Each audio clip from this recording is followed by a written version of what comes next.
Hi, I'm National Master Phil Crocker and welcome to the third in our series of videos looking at the Alekhine's defence. As we go through, we're looking at the more aggressive options for white. In this case we're looking at the situation where white pushes the e pawn on to e5, kicks the knight to d5 and then leaves the other pawns d, c and f where they are, at least for the immediate future. The most common way of doing that is to bring the knight to c3 to challenge black's knight on d5. It's also possible to move the bishop to c4. Let's have a look at that in practice. So if I bring up the study on Lichess,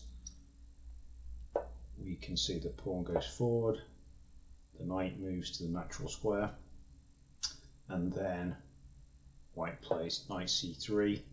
And the simplest solution here is to take the knight on c3. If you look through the frequency and performance data on Lichess, you might think that knight b6 actually looks like a better solution in terms of black wins. But I think if black moves the knight back to b6, then white has some plans with pawn to a4 that might embarrass that knight a little bit, and also can advance in the centre with d4. So it's simpler to take on c3. And then the choice, either choice is playable for white. D takes c3 is probably a little more dangerous as it enables quicker development, but both are fairly common in practice. So let's look at d takes c3, and then a few different ways you can play here. The way I've always played is to push the pawn to d5. You could also make a case for pushing the pawn to d6 to try and undermine the pawn centre straight away. That in fact is what the engines prefer. Personally, I've always gone for d5 against both recaptures with the pawn on c3, and then sometimes you get a French type structure with potentially with the white square bishop outside of the pawn chain. So one potential variation here is white just brings the knight out and then make use of the opportunity to get the bishop out, natural development. Usually in the Alekhines, taking on the knight on f3 is a reasonable option. And then with the pawn on having taken from d2 to c3, you sometimes got a bit of a choice between pawn to c6 and pawn to c5. I think here pawn to c5 can work okay, and black has a reasonable position here with relatively easy development. So the other alternative is white takes on c3, and then again you could play pawn to d6, pawn to g6 even. White's play isn't particularly threatening straight away, so plenty of options there. I've tended to play the pawn to d5 against both white move orders, and then quite often you'll get a situation like this, which is a very French-like structure, but black still has the option of moving the c8 bishop outside of the pawn chain. So I think that's quite a reasonable approach for black. We can look at the engine games briefly, which is if we move through the chapters, select the one white pushes one pawn, chapter 9, then the engines like to take on c3, and then knight c6 is actually the move put forward, but it's very much with the aim of subsequently playing pawn to d6, and you could pretty much reverse those moves and play pawn to d6 first. So that's another practical way of playing these lines. I also put the bishop c4 option into the engine games here, and the typical response here is knight b6, you kick that bishop, and then the human approach is to move the bishop back on the same diagonal, bishop b3, and then you you can play pawn to d5, blocking off that bishop's influence, and then again you get this almost French-like approach where you get the light square bishop outside of the pawn chain, and I mean the engine games were typically drawn. This one was drawn quite quickly, but black has quite easy play here. The other engine game was slightly more unusual. The bishop went back to e2, which I think would be, although it's Stockfish's first choice, I don't think many humans would play this way. And here it's almost like a Sicilian defence, right? Except for the knight being on a slightly unusual square of b6. It's like the bishop b5 lines in the Sicilian. And in fact, Stockfish and Dragon had seen enough. This was quite clearly drawn for them by this point. So let's have a look at a couple of games just to give a little bit more of an example of how play might go. So, I mean, throughout this series, I'm using mostly classical games. I mean, I think the Alekhine game works probably best in Blitz, but classical at most levels works okay. If your opponent knows you're going to play the Alekhines, then you can get some situations where people prepare some lines against you, but even then, it's rarely that dangerous. So this was a game I played in the Hastings Christmas tournament 2016 against someone who was then a promising junior, Akito Ayama, and let's just go through the first few moves just to give a flavour. So we take that knight and then capture him with the pawn towards the centre, playing the d5 move, and then as we saw previously, if white say just plays pawn to d4, then black can quite easily get the pawn to c5 break-in and gets relatively easy development. So one slightly tricky line is white can put the bishop on a3 and say, oh, well, you can't play c5. I mean, in practice, as we'll see in this game, actually you can play c5 because you can play it as a pseudo pawn sacrifice. So if white was to take that pawn, then black can play pawn to e6, and then the bishop on a3 is pinned against the bishop on f8.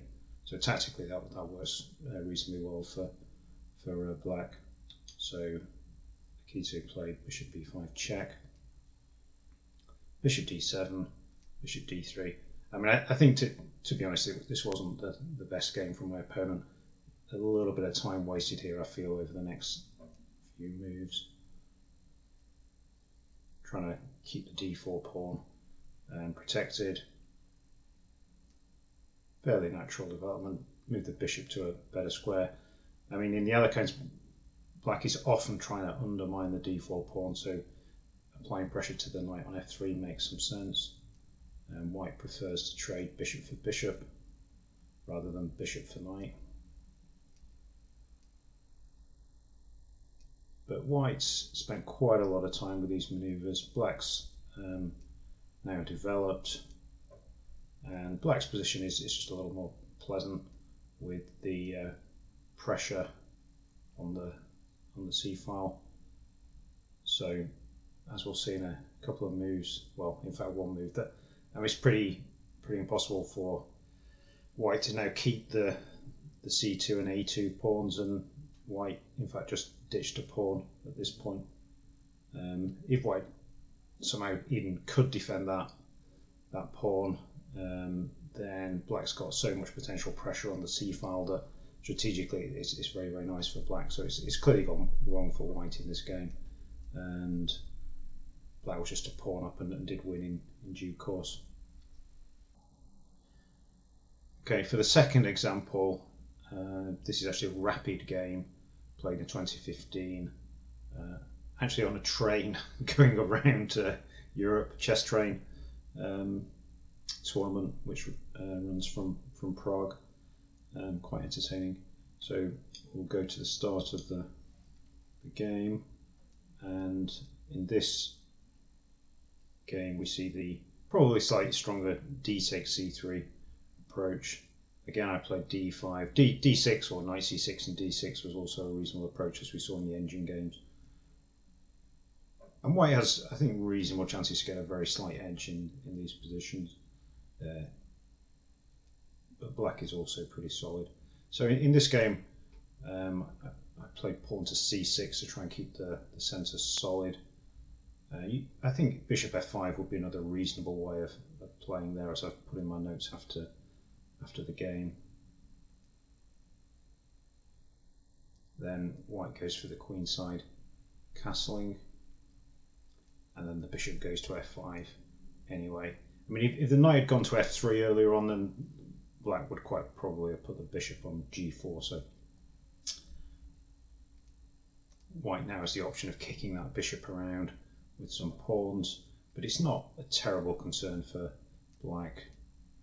The bishop can first provoke some weaknesses, then just retreat, and black has the option of castling queenside. So once again we're attacking the e5 pawn.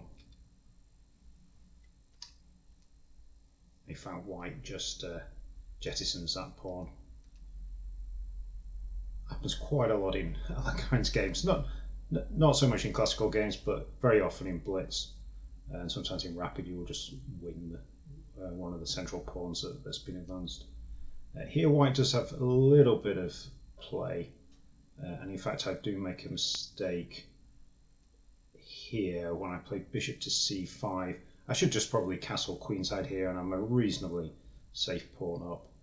I actually played a blunder, because white might play pawn to b4, forking the queen and bishop.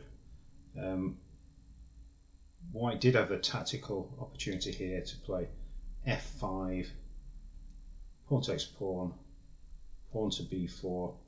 Let's say we played, well, if we played bishop takes e3, then white has queen takes e3 check, and then takes the queen on a5. So the point of the f5 move for white was to open up the e-file against the king, and if you don't, if you just try and sacrifice the bishop on b4, then I mean white has an extra piece there, right? So my opponent should have done that. My opponent missed that tactic as well, and so after bishop c5 I just played knight f3 and then queenside castles. Black was doing quite nicely, and even better after knight e5 and pawn to d4. Black was taking over the initiative. So we'll leave the game there just to give a flavour of how play can go. So knight c3 on move 3, not a reasonable option for white, but not critical from the opening point of view. So let's just finish off. If you have any questions, comments, please post them. Again, if you like the video, give it a like, or even subscribe to the channel. And you might also consider buying my book Better Chess Faster, which you can find on Amazon, which gives some advice on both blitz and classical play, and how you can make the best use of your time. So hopefully you enjoyed the video, and I will look forward to seeing you for the next one.